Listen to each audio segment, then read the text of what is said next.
આજે આપણે આવી ચૂક્યા છીએ થરાદ તાલુકાના ચાંગડા ગામે। અમે એક અઠવાડિયા પહેલા ગણેશ કાકાને મળ્યા હતા, ગણેશભાઈ ઠાકોર, કે જે અર્થિંગ આવવાના કારણે એક હાથ અને એક પગ ગુમાવી ચૂક્યા છે। જે પરિવાર ગણીએ તો એક 65 વર્ષના માજી છે, એક 40 વર્ષના અસ્થિર મગજના બેન છે, અને એમની જરૂરિયાત એવી હતી કે ભાઈ અમને કરિયાણાની તકલીફ છે, બરાબર છે। અને બીજું ગણેશ કાકા શું શું તકલીફ હતી તમને? સાહેબ કપડા અને કરિયાણાની એમની જરૂરિયાત હતી, અને એક આ જે પગ છે એ પગ પણ અમે બનાવવા માટે આપ્યો છે। અને આજે અમે ફરી 8 તારીખે કરિયાણું, કપડા અને જે સામે દેખાઈ રહ્યું છે કાર્પેટ, એમની પ્રાથમિક જરૂરિયાત આજે પૂરી કરી છે। અને અમારી સાથે ગામના મહેન્દ્રભાઈ દરજી પણ છે અમારી ટીમ સાથે, અને સબીરભાઈ પણ છે।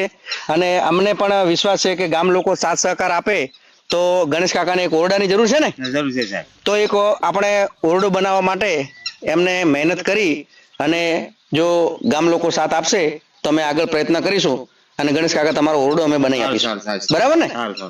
ભલે, ધન્યવાદ।